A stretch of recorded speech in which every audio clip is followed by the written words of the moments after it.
Hi everybody, it's Tripl-L, and now finally I'm here to give my final impressions for Darling in the Franxx, the anime from this past year, one of the more popular ones.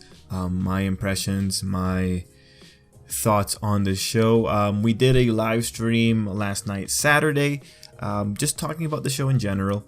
I'll leave a link to it in the descriptions down below, so you can check that out if you want. It's like a 2-hour discussion, or more or less a discussion, just talking about Darling in the Franxx.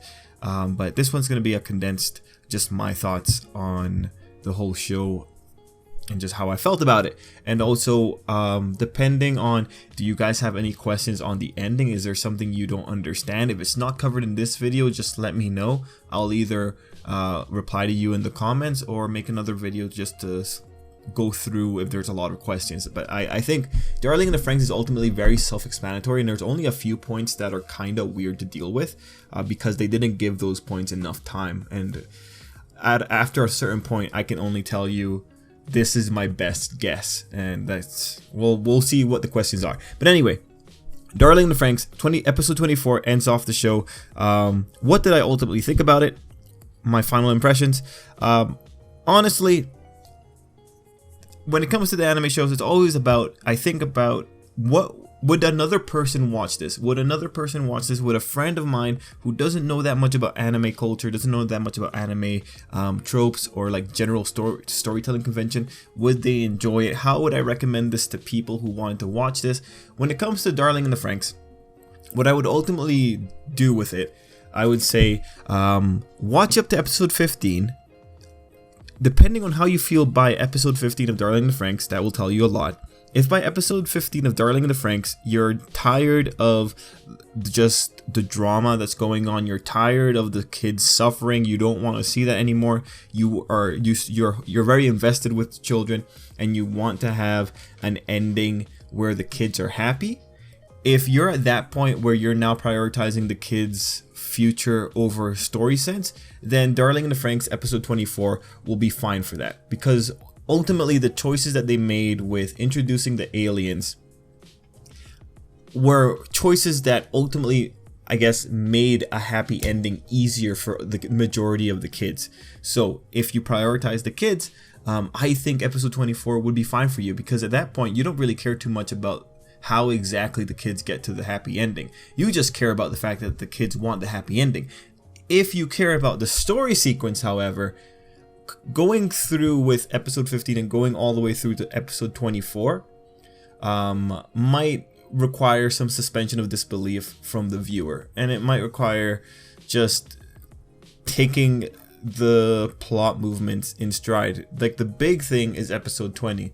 Episode 20 caused such a ripple in the fan base when it happened, because it was just so out of left field that if you're okay with accepting the bombastic nature of anime, that things are going to get crazy all of a sudden, you could be okay with the whole sequence of what happened from episode 20 to 24.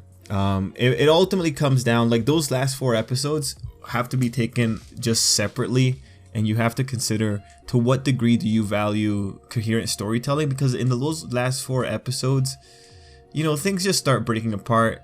02 has to go do a gigantic sacrifice. The kids get split up. It's pretty much Hiro and 02 for that final episode. It's just with those last sequences, things are getting rushed. We're not getting full answers to everything. Things are just happening now. It's unfortunate, but I do think from the storytelling standpoint, it's those last 4 episodes just, they aren't as strong because there's too much that has to be covered, and we're not given enough time to cover it. That said, like episode 24 by itself, I think did really well in one half. When it came to episode 24, I'm on the position of I care more about the kids than I do about the story at this point. Like, once Trigger brought in the aliens, it's like, alright, whatever, I don't care. That's an easier way to get a happy ending. I just want to see the kids happy. And so episode 24 actually did something really neat in that it felt kind of like you were watching flash forwards. It felt like you know, like it actually was a flash forward because you got to see the future of all the kids, but it felt more like if we were like thinking about another show, it felt like we were seeing the present, and the present was only the 02 hero sequences, and then we kept getting the flash forwards of what happens after the Hero 02 sequences, which wasn't really what was happening. But by episode 24, it was so distinct, the two halves, that they made effectively one half the epilogue. And that was the half that didn't include 02 and Hero. And because of that, I cared way more about that second half, just the epilogue, because the epilogue I think was great. I think that epilogue was great. I love seeing all the kids having happy lives. I love seeing that they're overpopulating the world. I also enjoyed finding out that Hachi and Nana are immortal, which is fine because, like, you know, Darling the Franxx established that there was an immortality serum. The only thing that I'm really confused about is how are they immortal when they don't have those packs of lava energy? Because we saw in the Zorome episode that the lady was getting her heart replaced, and we saw that these people have had those lava packs on their chest. That was really, really odd. But see, that's one of the things, right? It's like, it's just a statement that was said, but it wasn't really explained, which is, it's really interesting in of itself. But I guess that's a nice little thing to have there. Anyway, the epilogue part did great. And on the Hero 02 side, that was pretty much just Hero and 02 like affirming their life with each other. Like, look, 02 was pretty much wearing a robot wedding dress, and like they destroyed the Verm homeworld. The Verm are still alive. They're gonna still be doing their own thing, but it's gonna take them millions of years to like get back to where they were. Hero and 02, they get to hold each other in their embrace as they go back to the planet in reincarnation, or for the reincarnation system. Everyone, for sure, everyone that was a part of the Verm homeworld is going back to their planets, and they're gonna be going back into the cycle of material bodies. So really, I don't care about Hero and 02 anymore, because the moment they went through that warp gate, their fates were sealed. But at the very least, they gave you the happiest ending they could for those two, and they gave them hundreds of thousands of years in each other's embrace, and then a reincarnation at the end. So overall, happy endings everywhere. I appreciate it for the happy endings, because by episode 15, I just wanted to see the happy ending. Now, to talk about reincarnation, because like I thought reincarnation and the Verm in general, their like mass consciousness, was a really cool idea. I think like if they hadn't made the Verm such one-note villains, like I think we could have had like some really interesting plots. But at that point, we could have had really interesting plot progressions if we kept Papa just being a human, because there was already a big mess going on with how Hiro was rationalizing making deals with his captor, right? Like there was a lot of really cool things going on, but this was something I mentioned on the podcast last night. It's relatively hard to actually move through that kind of plot because it requires a really smart writer. Like the writer needs to understand a good degree of psychology, needs to have some understanding of history for any kind of situations where that kind of psychology might have happened before in the past.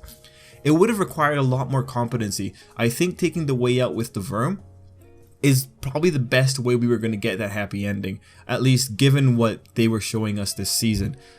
What did I want to say? But yeah, going back into reincarnation, one thing that I really it occurred to me with reincarnation is the moment that you had reincarnation, you had the concept of soul getting involved.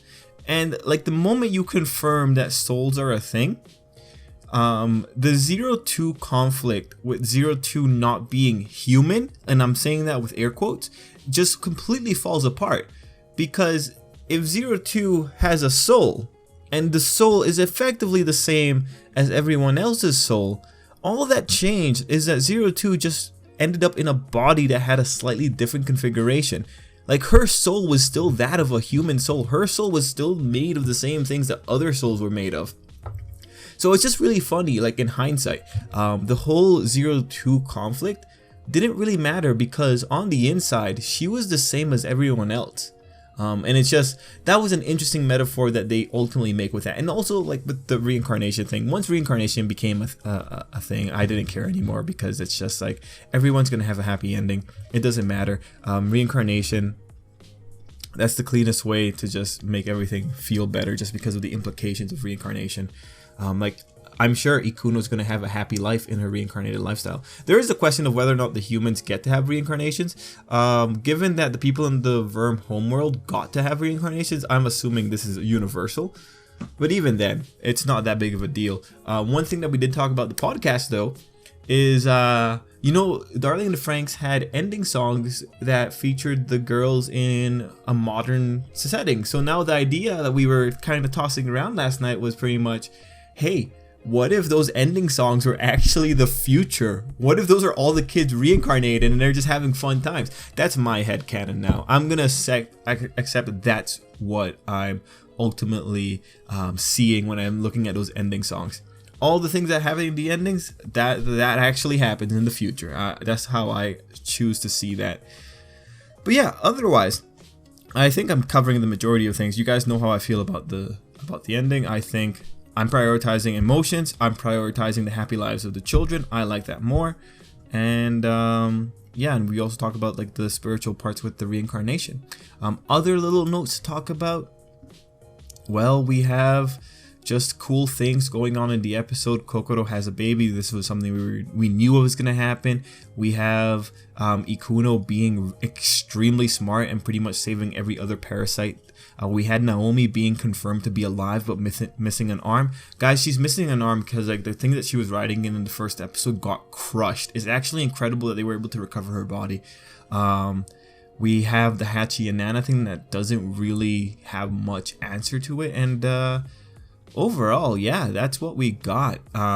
Overall, if I was to give this anime a number value, I guess, if I was ending around episode 15 as a one season thing, I would totally say like the first half of Darling in the Franxx is so good. It is such a good first half because the scope was still well contained. Like there are a few plot lines like still having to be answered, but it was so well contained. It wasn't bombastic like when the Verm showed up.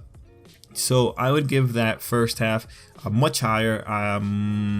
It still had its problems with its pacing because Darling in the Franxx adopted the few episodes of fighting, few episodes of slice of life type hybrid show that it was doing.